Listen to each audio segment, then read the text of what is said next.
하나님의 말씀 출애굽기 25장 31절로 40절입니다. 우리 교도갑니다. 제가 31절을 먼저 읽겠습니다.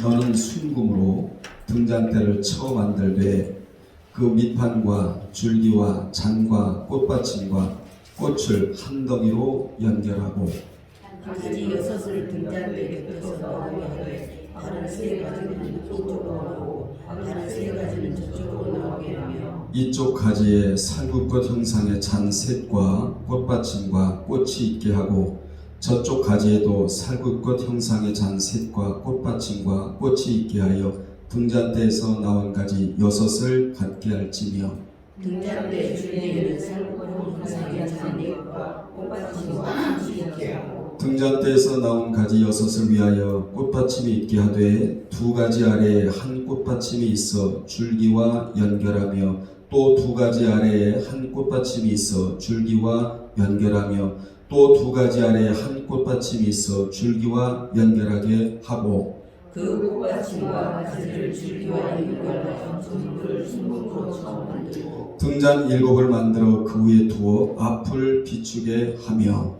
그 불집게와 활동 그릇도 순금으로 만들어지니 다 같이요. 등잔대와 이 모든 기구를 순금 한 달란트로 만들되 너는 삼가 이 산에서 내게 보인 양식대로 할지니라. 아멘. 이 시간에는 등잔대의 의미라는 제목으로 함께 은혜받도록 하겠습니다. 본문은 성소 안에 둘 등잔대 제작 방법에 대한 말씀입니다. 이 등잔대는 사람의 방법대로 만들면 안 되고 하나님이 시내 산에 누구에게 모세에게 시내 산에서 모세에게 보여주신 식양대로 하나님의 방법대로 만들어야 한다고 성경에 기록이 되어 있습니다. 여기서 우리는 신앙생활은 우리 마음대로 해서는 안 되고 성경의 원칙에 따라 해야 한다는 것을 우리는 먼저 깨달아야 합니다. 신앙생활은 우리 마음대로 해서는 안 돼요. 여호와께서 하라는 대로 해야 하는 것이 바로 신앙생활이라는 것을 먼저 깨달아야 된다 그 말입니다. 성경의 무엇대로 원칙대로 해야 한다. 그러면 그 원칙이 무엇이냐? 여호와의 명령 따라. 굉장히 중요한 말씀을 제가 드리고 있습니다. 여호와의 명령 따라. 마귀의 명령이 아니고 귀신의 명령도 아니고 사탄의 명령도 아니고 어느 큰 교회 목사님의 말씀도 아니고 여호와의 명령 따라 이렇게 해야 된다는 것이 신앙생활의 원칙이에요. 여호와의 명령을 따라 히브리어로 알페 야훼라고 하는데 따라합시다. 알페 야훼. 알은 따라하다, 순종하다, 쫓아가다, 행동하다라는 뜻이고 뭐가 알이? 페는 입에서 나오는 명령을 뜻하며 야훼는 무엇을 뜻하죠? 여호와를 뜻합니다. 그래서 이스라엘 백성들이 애굽에서 나와 광야에 진을 칠 때도 무엇대로 하고 알페 야훼대로 하고 알페 야훼가 뭐라고 그랬죠? 여호와의 명령 따라. 행진할 때에도 알페 야훼대로 했으며 행진하지 않을 때도 알페 야훼대로 했고 직임을 감당할 때에도 알페 야훼대로 했다는 것을 우리는 알아야 합니다. 그러므로 여호와의 명령 따라는 여러분의 신앙의 원칙이 되어야 된다 이 말이에요. 원칙. 기독교는 무슨 종교죠? 원리가 있고 원칙이 있는 종교다 그 말입니다. 이 원칙을 적용한 자가 다윗인데 사무엘하 5장 17절로 26절에 보면 당시 다윗은 블레셋과 전쟁을 앞두고 있는 상황에서 그는 전쟁부터 하지 아니하고 여호와께 먼저 물었어요. 이것도 여러분 신앙생활의 원칙이 되어야 돼요. 여호와께 묻지 않고는 나는 아무것도 하지 않겠다. 그러면 하나님의 일이 되는 거예요. 우리 일은 우리는 연약하고 나약하고 능력이 없어서 우리 일에는 실패가 있고 실수가 있을 수밖에 없습니다. 그런데 여호와께 물으면 그 일이 내 일이 아니라 여호와의 일이 돼서 실패 실수가 없게 된다는 것이지요. 그렇게 묻자 누가 다윗이 하나님은 그 전쟁에서 승리하는 비밀을 그에게 알려주셨는데 그것은 바로 뭐냐? 너는 뽕나무 꼭대기에서 걸음 걷는 소리가 들리거든 곧 즉시 공격하라. 뽕나무 꼭대기에서 걸음 걷는 소리가 들리거든 지체하지 말고 즉시 곧 공격하라. 그러면 그때 여호와가 내 앞서 나아가서 블레셋 군대를 치리라. 이 음성을 듣게 되는 것입니다. 다윗이 여호와의 명령을 따르려고 하나님께 묻자 하나님은 그에게 즉시 응답하시기를 블레셋이 전면전을 칠 줄 알고 기다리고 있을 테니 너는 전면전을 펼치지 말고 신중히 매복하고 있다가 적의 후미를 치라고 알려주셨어요. 기도하는 자에게 특별 계시를 알려주신 하나님을 찬양합니다. 아멘. 당시 마귀를 상징하는 블레셋은 다윗이 전면으로 올 줄 알고 만반의 태세를 갖추고 기다렸지만 다윗은 하나님이 알려주신 대로 후미를 공격하여 대승을 이루었어요. 만약 다윗이 묻지 않고 전면으로 나갔다면 모두 다 그냥 다 송장이 되어버린 겁니다. 이같이 다윗은 여호와의 명령을 따르기 위해 기도했고 하나님은 그 응답으로 뽕나무 꼭대기에서 걸음 걷는 소리가 들리거든 너는 가서 치라. 시작의 시점을 하나님이 알려주셨다. 이 소리가 바로 무슨 소리냐? 여러분이 들어야 할 생명같이 여겨야 할 말씀이다 그 말입니다. 이게 바로 말씀의 소리거든요. 우리는 이 소리에 귀를 기울이고 살아야 합니다. 여호와의 명령을 따르지 않으려고 묻지 않으면 마귀와의 전쟁에서 후미를 쳐야 할지 천면을 쳐야 할지 모르기 때문에 그놈들에게 당하고 살 수밖에 없다라는 거예요. 하나님이 전면에 나가서 쳐라. 아멘. 전면을 치면 승리거든요. 후면에 가서 쳐라. 후미를 치면 승리거든요. 근데 우리는 여호와께 묻지 않으면 후미를 쳐야 될지 천면을 쳐야 될지 매복을 해야 될지 즉시 일을 시작해야 될지 알지 못함으로 실수 실패를 연발할 수밖에 없다는 것이지요. 우리 인생에서 가장 중요하고 복된 삶은 여호와의 명령을 따라 사는 것이다. 돈을 많이 갖고 사는 것도 아닙니다. 명예를 갖고 사는 것도 아닙니다. 찬란한 맛으로 사는 것도 아니고 고대왕실 같은 큰 집에서 사는 것도 아니요. 여호와의 명령을 따라 사는 것이다. 아멘. 이 삶이 왜 그렇게 중요한 줄 아십니까? 이런 삶이 있는 자에게는 여호와의 임재가 있기 때문이라는 것입니다.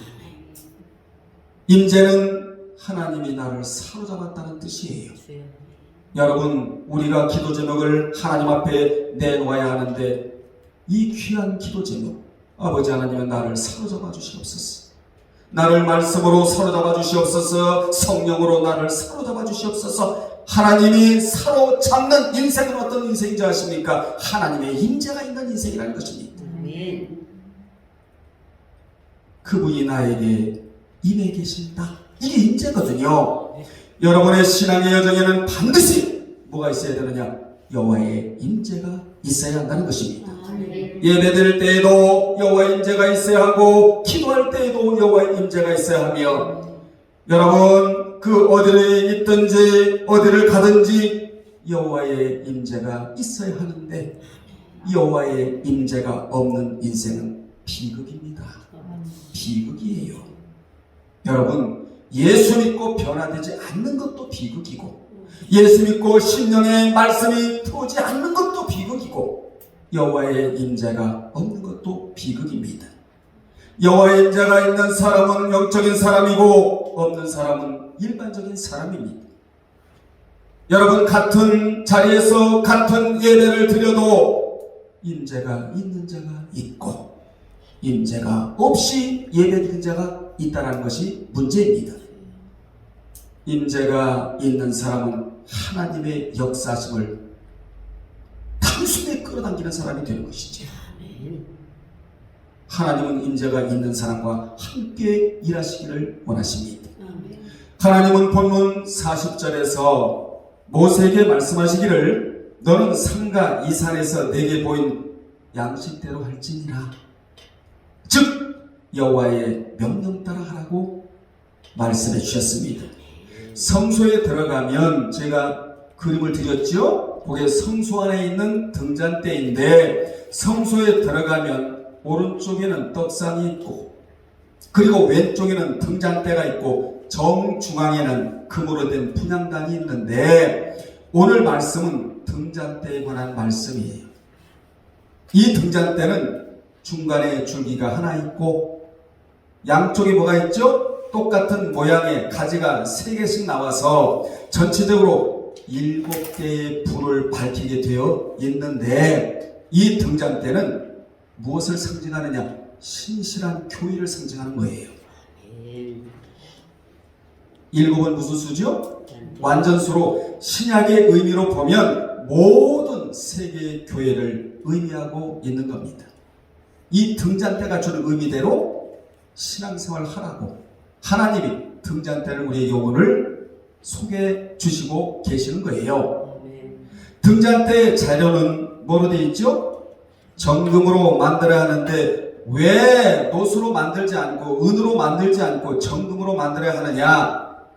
정금은 따라합시다. 정금은 변하지 않는 무엇을? 믿음을 상징하기 때문에 그래요.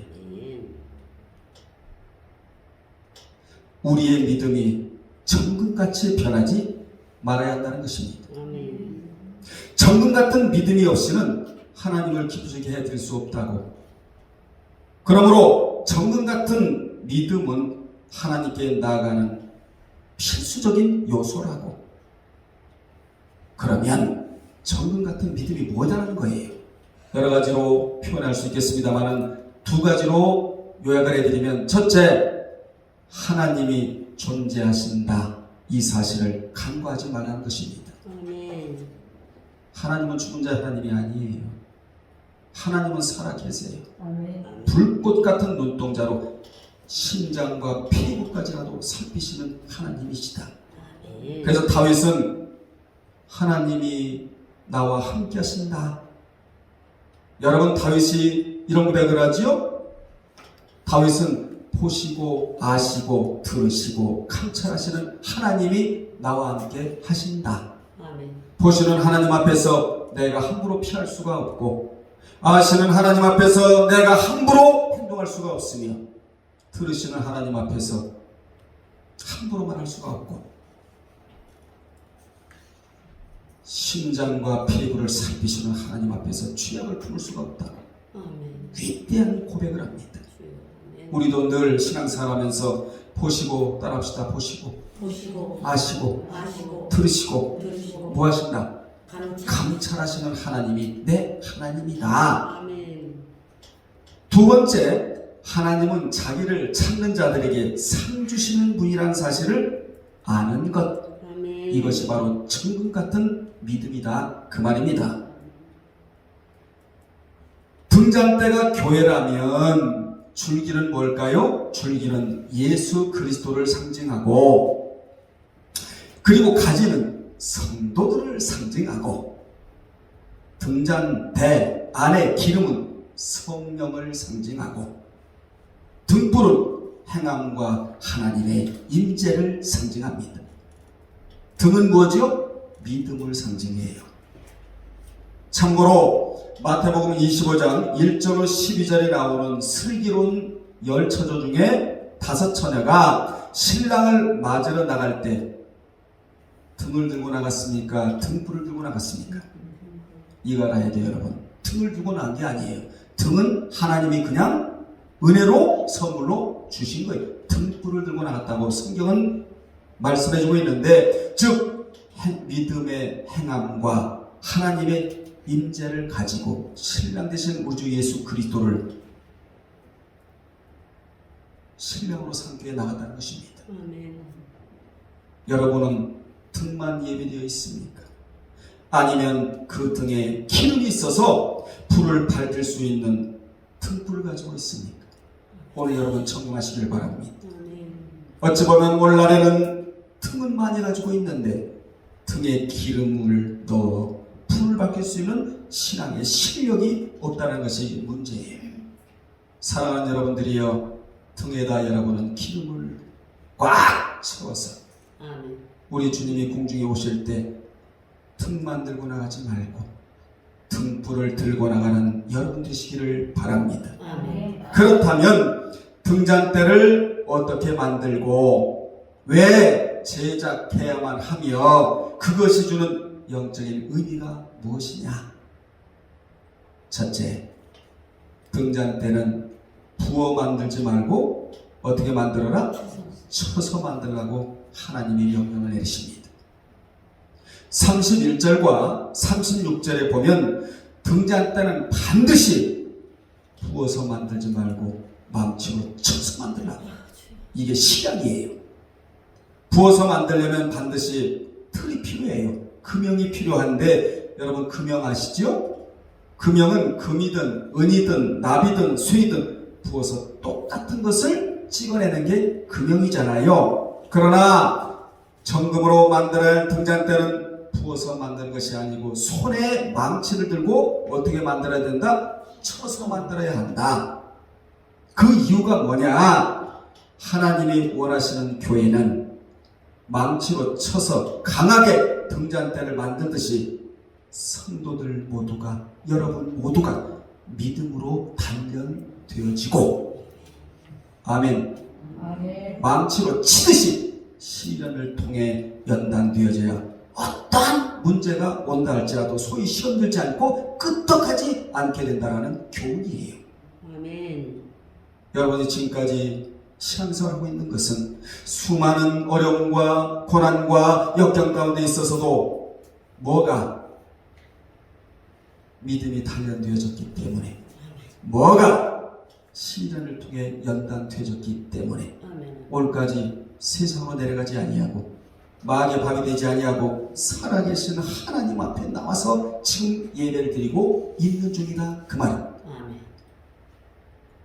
또한 하나님이 우리의 수고를 요구하신대요, 여러분.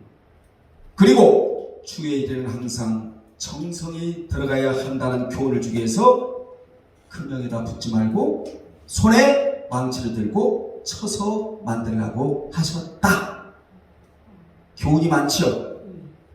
여기서 우리는 등잔대를 만드는 것을 통하여 수고의 법칙과 고난의 법칙을 배워야 돼요. 수고, 코피아노. 수고에는 언제나 복과 상이 들어가 있고, 오늘 또 예배 드리고 나면 무슨 파티가 기다리고 있다고요? 삼겹살 파티가 기다리고 있다. 말씀 전할 때는 뭐 별로 감이 없어도 삼겹살 얘기하니까 뭐 그냥 눈이 코가 다 열어져 버려요. 여러분, 수고에는 뭐가 들어가 있다고요? 언제나 복과 상이 들어가 있고, 고난, 파스코, 고난에는 언제나 유익이라는 개념이 들어가 있다는 사실을 여러분 알아야 된다, 그 말입니다. 이 개념을 정확하게 알았던 자가 바울인데, 그래서 그는 그의 서신에서 고난받는 것이 내게 유익이다. 뭘 알았어요? 수고와 고난의 법칙을 정확하게 알고 있었다는 것이죠. 그는 고난 속에는 유익이라는 의미가 들어가 있다는 것을 알았습니다. 그뿐만 아니라 베드로도 베드로전서 5장 10절에서 너희를 부르사 자기의 영원한 영광에 들어가게 하신 이가 잠깐 고난을 받은 너희를 친히 온전케 하시며 굳게 하시며 털을 강하게 하시니라고 하여 그는 고난의 의미를 알았고, 욥도 욥기 23장 10절에서 그가 나를 단련하신 후에는 그가 나를 정금같이 나오게 하리라 라고 하여 그도 뭘 알았다? 고난에는 반드시 뭐가 들어가 있다? 의미가 들어가 있다는 것을 알았다는 거예요. 우리도 정금같이 나오기 전에 반드시 먼저 단련받는 과정이 있다예요. 아멘. 아멘. 여러분 모두가 주님 앞에 정금으로 된 등잔대같이 쓰임 받으려면 반드시 마음에 단련이 있어야 한다는 것입니다. 아멘. 즉 고난도 기꺼이 받을 수 있는 그런 자가 되어야 한다는 것이지요. 그러므로 결코 고난은 실패가 아니라, 고난이란 단어는 실패가 아니라, 특히 고난이란 단어는 승리를 안겨주는 단어이다. 두 번째, 등잔대는 한 덩이로 연결하여, 여러분 본문에 보면 키워드라는 단어, 이 단어 중에 연결이라는 단어가 5번이나 나와요. 반복적으로 등잔대는 한 덩이로 연결하고 줄기와도 연결해야 합니다. 31절 또 35절 36절에 보면 총 몇 번이나 5번씩이나 한 덩이로 뭐하고 연결하고 줄기와 연결하라고 반복해서 말씀해 주셨어요. 아멘. 줄기는 예수 그리스도, 가지는 우리이기 때문에 반드시 떨어지면 안 되고 뭐 해야 된다? 연결을 해야 한다. 여러분은 은혜와 연결하고, 믿음과 연결하고, 기도와 연결하고, 축복과 연결하고, 치유와 연결하고, 교제와 연결하고, 이걸 연결치 않으면 안 돼요. 우리는 줄기 되시는 예수님에게 가지로서 꼭 붙어 있어야 합니다. 이를 요한복음 15장 5절에 나는 포도나무요 너희는 가지니 내가 너희 안에 너희가 내 안에 있으면 과실을 많이 맺지만 그러나 너희가 나를 떠나서는 아무것도 할 수가 없음이라고 하셔서 줄기와 가지와의 관계가 얼마나 중요한 것을 주님이 알려주셨어요. 여러분 에스겔 15장이나 이사야 5장 1절 5절에 보면 하나님이 고발을 하시는데 참 포도나무를 심어주셨다는 것이지요. 망대를 세우고 자갈을 골라내고 땅을 옥토로 만들고 그리고 하나님이 비를 주시고 온도를 주시고 모든 것을 다 주셨다는 거예요. 왜 주셨느냐? 참 포도나무에서 참 포도 열매가 맺기를 원하셨기 때문에. 그런데 이게 어찌민고 참 포도나무에서 들포도가 맺으면 어찌민고 하고 하나님이 이사야 선지자를 통하여 고발장을 쓰셨어요. 여러분 오늘날 하나님이 신앙생활을 할 수 있도록 얼마나 우리에게 많은 것을 제공해 주셨습니까? 날짜도 주셨고 공간도 주셨고 말씀도 주셨고 건강도 주셨고 건강한 정신도 주셨고 한두 가지가 아니잖아요. 왜 우리가 들포도가 맺어야 되냐 그 말이에요. 참포도나무에서는 반드시 참포도가 열려야 된다는 것입니다. 그 주님이 에스겔 15장이나 이사야 5장 1절 5절의 말씀을 그냥 여기서 가져오셔서 요한복음 15장에서 하나님은 농부고 나는 포도나무고 너희는 가지인데 가지가 포도나무에 꼭 붙어 있어야 모든 것을 할 수가 있다고. 나도 농부 되시는 하나님께 꼭 붙어 있는 자가 바로 나라고 주님이라고 이렇게 말씀해 주셨잖아요. 그래서 등잔대의 모양은 중심에 줄기를 하나 두고 좌우에 대칭으로 3가지씩 해서 7 촛대를 만들어 놓은 거예요. 여러분 그림 보시고 다시 말하면 중앙에 있는 것은 누구고 예수 그리스도를 상징하고 여러분의 삶의 중심에 주님이 중심을 잡아주셔야 돼요. 여러분의 삶의 중심은 내가 아니에요. 돈도 아닙니다. 주님이 되어야 된다 그 말입니다. 그리고 좌우에 가지는 여러분을 말해요. 성도들을 말하는데 이같이 교회는 연합의 법칙이요 서로 함께하는 법칙이 존재한다. 아멘.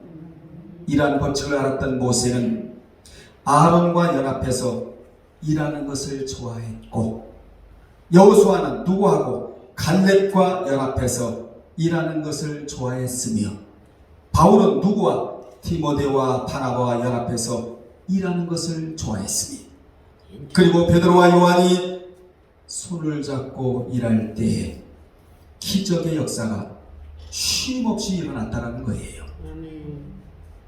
세계적인 부흥사 D.L. 무디 목사님도 말씀을 전하는 은사가 있어서 말씀을 증거하셨고 한쪽에는 생키라는 놀라운 찬양 사역자가 그를 도왔습니다.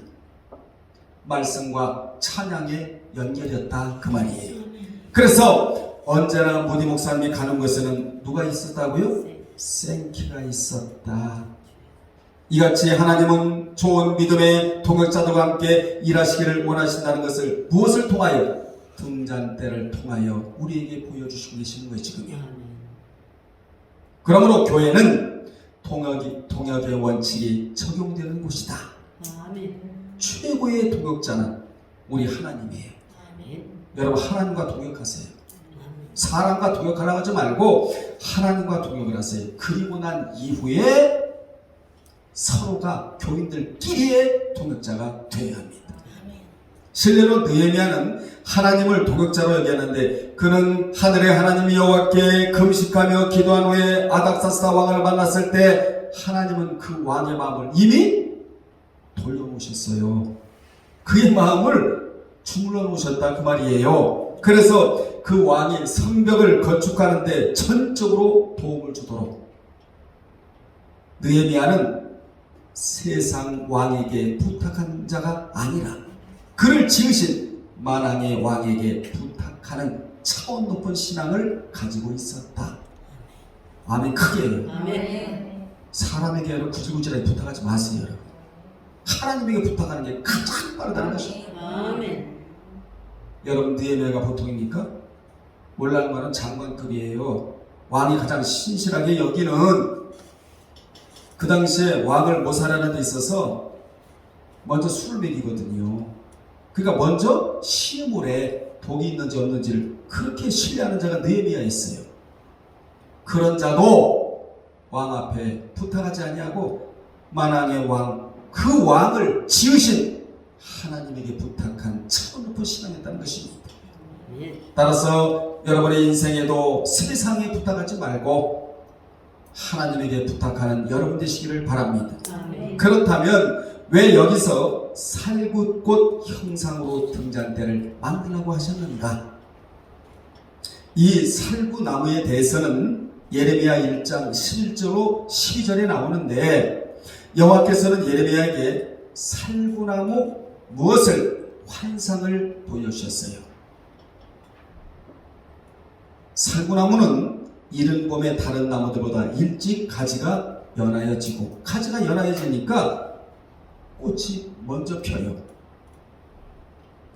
살구꽃은 무엇을 상징하느냐? 깨어 있다라는 뜻이에요. 아멘. 뭐라고요? 깨어 있다. 그렇다면 살구나무가 주는 교훈이 뭐냐? 세 가지인데 첫째, 하나님의 말씀이 속히 이루어져 나가는 것을 의미합니다. 아멘. 두 번째, 하나님께서 자신의 언약을 주시려고 늘 깨어 계시다는 교훈이에요. 아멘. 세 번째로, 하나님의 백성에게 깨어 있으라는 메시지를 무슨 나무로 주고 있다고요? 살구나무로 주고 있다. 그러니까 여러분 살구나무를 볼 때마다 세 가지가 연상이 돼야 돼요. 하나는 하나님의 말씀을 속히 흘러가고 있다. 지치지를 않는다. 하나님 말씀이 속히 이루어져 가고 있기 때문에 복음도 동시에 따라붙어서 복음이 중단되지를 않아요. 아멘. 두 번째, 뭘 봐야 된다고요? 살구나무를 보면서 하나님께서 자신의 언약을 주시려고 깨어 계신다. 아멘. 또 하나님의 백성에게 깨어 있으라는 메시지를 살구나무가 주고 있다. 아멘. 이같이 그 언약을 받으려면 나도 깨어 있어야 한다. 아멘. 우리 지난 주일날 귀약을 배웠잖아요. 언약은 베리트. 아멘. 언약을 받았으면 맺어야 된다. 카라트. 언약을 맺었으면 세워야 된다. 쿵! 세우고 난 이후에 체연이 되어야 한다. 그럴 때 물질의 복과 마음의 평강의 복이 타고들어 온다. 이게 제일 빠르다.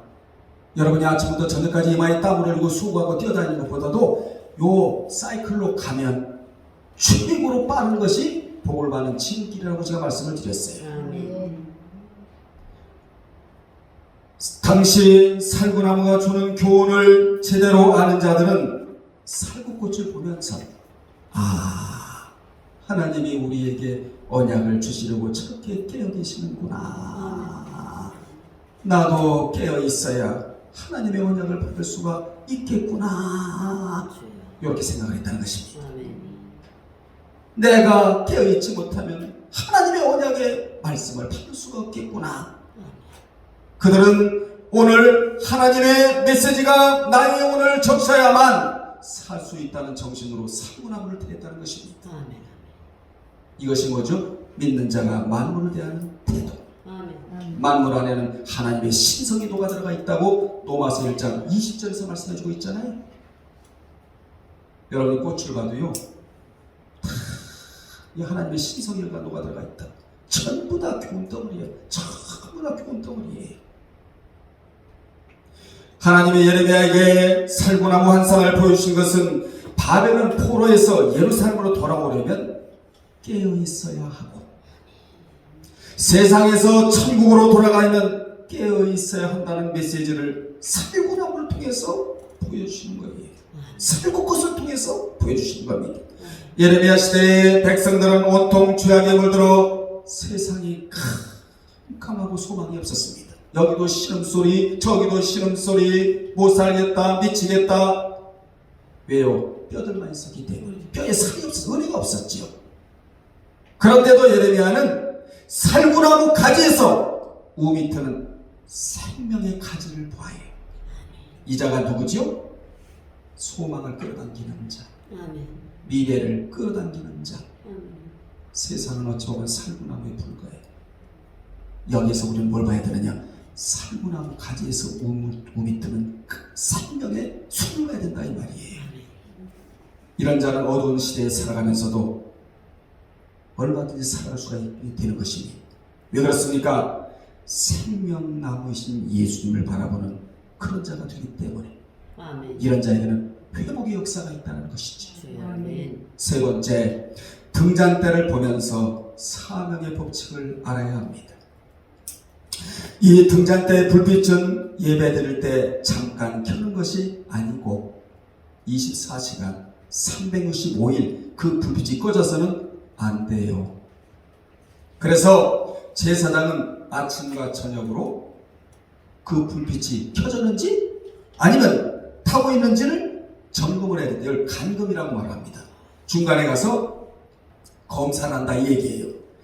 자, 잘 들으시고요. 그 당시 믿는 자들은 감람류를 정성껏 짜서 성소에 공급을 해야만 했어요. 제사장은 무엇을 하고 이 등잔대에 불이 켜졌는지 꺼졌는지 늘 아침과 저녁으로 가서 확인을 했고, 여러분들은 뭐하고? 감람류를 정성껏 짜서 성소에 공급을 해야 할 그러한 사명이 있었다 이 말이에요. 우리는 등잔대를 보면서 제사장이 해야 할 일이 있고 백성들이 해야 할 일이 있는데, 백성들이 해야 할 일은 뭐냐? 말씀을 잘 듣고 순종해야 한다는 교훈입니다. 당시 기름을 짜서 성소에 공급하는 행위는 오늘날 1시간 장소적인 예배를 드렸다면 23시간은 삶의 예배를 드려야 한다는 교훈이에요. 여러분, 이런 말씀이 여러분이 무겁게 될 수도 있어요. 그런데 우리는 이 땅에 살다가 끝나는 존재가 아니란 말이에요.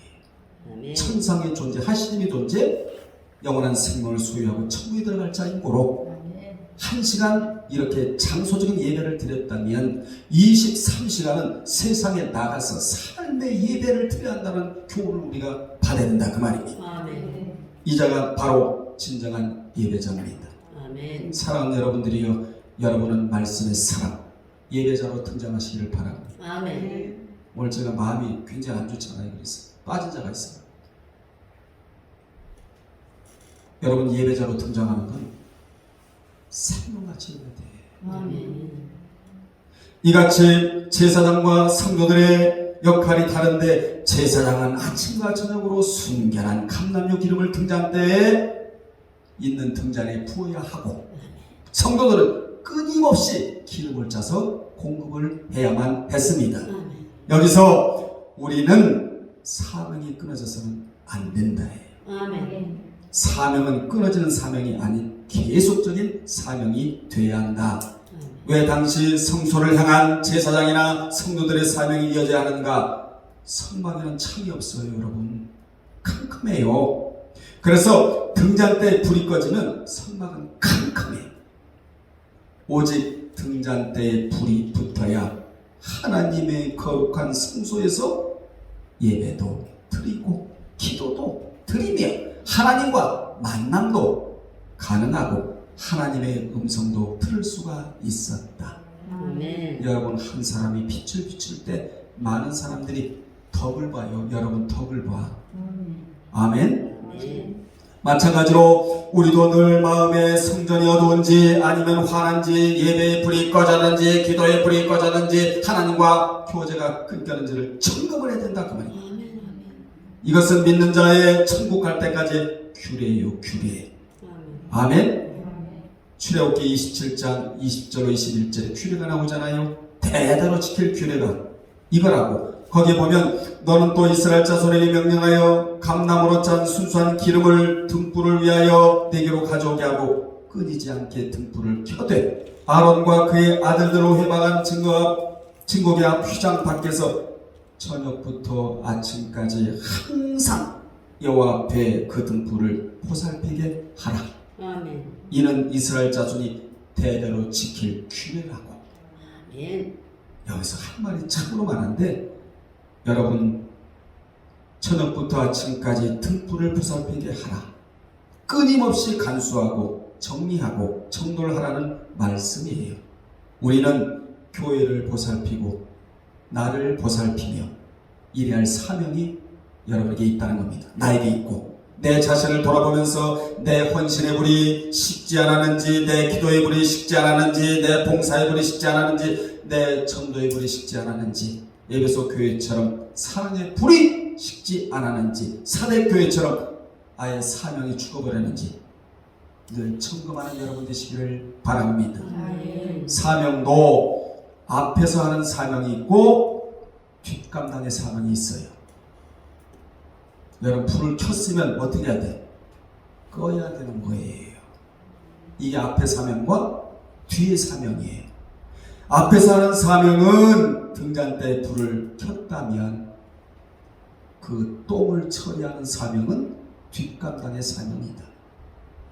당시 성도들이 순결한 감람유를 아침 저녁으로 공급하는데도 등잔 밑에 무엇이 발생을 해요? 불똥이 발생을 해. 불똥이. 성경 보세요. 몇 구절에 나오는 거예요? 불똥이. 그죠? 여러분, 하나님의 거룩한 일에도 불똥은 생기기 마련이다. 아멘. 하나님은 그 성소에 거룩한 등잔대를 만들라고 하시면서 이미 불똥이 있을 것이라고 미리 알려주셨어요. 그래서 불똥을 짓는 불집게를 만들라고. 여러분, 교회는 뭐가 있어야 돼? 불집게가 있어야 돼. 여러분은 불똥입니까? 불집게입니까? 이왕에 신앙생활하는 거 왜 불똥을 만듭니까? 불집게로 쓰임받아야지. 아멘. 하나님은 그 불집게와 불똥 그릇도 순금으로 만들려고 하셨는데, 이는 아무리 순결한 기름으로 아무리 제사장이 보살핀다고 해도 그 등잔 밑에는 불똥이 생기기 마련이기 때문이라는 것이죠. 그래서 불똥이 없는 등잔은 없어요. 이는 불똥이 없는 공동체는 있을 수가 없다. 아멘 합시다. 아멘. 어떤 분 이런 말을 해요. 나는 문제없는 교회만 찾아다닌다. 천만의 말씀입니다. 교회는 언제나 뭐가 있다? 불똥이 있다. 불똥이. 왜냐하면 교회는 공사 중이기 때문에 그래요. 완공된 곳이 아니라 공사 중인 곳으로. 오늘 어떤 사람이 들어오면요, 공사 중이야. 이게 불똥. 근데 여러분 불똥이 되면 불똥이 돼야 돼, 불지게가 돼야 돼. 여러분은 불똥이 되면 안 돼요. 오늘 들어오는 사람은 불똥이 될 수가 있지만 여러분은 불지게가 돼야 된다는 교훈을 받아야 된다 그 말입니다. 아멘. 불지게 역할을 하려면 나는 사라지고 소리 소문 없이 은밀하게 해야 한다. 아멘. 자, 조금만 더 마칠게요. 여러분은 뭐가 돼야 된다고요? 불지게. 불지게가 되면 하나님이 불지게를 건드리면 하나님이 용서하지 않겠다라는 거예요. 이 말씀이 출애굽기 4장 23절에 나오는데 하나님께서 내가 바로의 장자를 죽이리라 하셔서 사명을 방해하고, 즉 불지게 역할을 하는 것을 방해하고 박해하는 원수 마귀는 뭐하라? 죽이라! 이렇게 말씀하셨어요. 이는 출애굽을 방해하는 그 바로의 세력을 꺾으시겠다는 하나님의 강력한 의지를 말씀해주고 있는 것입니다. 하나님은 사명을 감당하는데 올무를 놓고 걸림돌을 놓으면 그냥 두지 않겠다. 왜 우리가 사명의 자리에 있어야 하느냐? 사명의 자리를 떠나면 세상으로 가버리니까. 여러분 저를 보십시오. 불똥으로 여러분을 낚이지 마십시오. 하루하루를 불똥으로 살지 마십시오. 나는 뭐다? 불지게다. 적어도 말씀하는 교회 다니면서 불똥이 되면 되겠습니까? 불지게가 되어야지. 결론 내립니다. 우리는 등잔대와 같이 하나님이 쓰시는 거룩한 부속품들이에요. 등잔대가 밑판과 줄기와 잔과 꽃받침을 한 덩어리로 쳐서 만들어졌듯이 교회는 분열이 되면 안 되고 하나가 되어야 하고, 단련된 믿음을 여러분이 소유하고 있어야 어떤 문제가 온다 할지라도 끄떡하지 아니하고 견디고 인내하고 나갈 수가 있다라는 교훈입니다. 아멘. 그리고 제사장이 할 일이 있고 또 누가 할 일이 있다? 성도들이 해야 할 일이 있습니다. 하나님이 해주신 일이 있고 내가 할 일이 있다. 우리가 할 일은 불똥으로 죄를 남기는 자들이 아닌 불지게의 역할을 하는 자가 되어야 한다. 이 교훈을 우리가 받으면서 앞으로 여러분은 불지게 역할을 모두 다 감당하여 그 자를 건드리면 하나님이 가만두지 않고 정말 불지게가 주는 복을 받고 살아가는 여러분 되시기를 주님의 이름으로 축원합니다. 기도하겠습니다. 하나님 아버지여, 한 교회를 다녀도 불똥이 많고 불지게가 있습니다.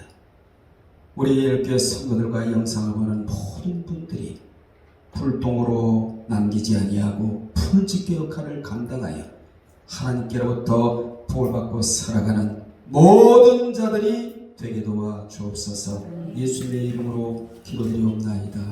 아멘.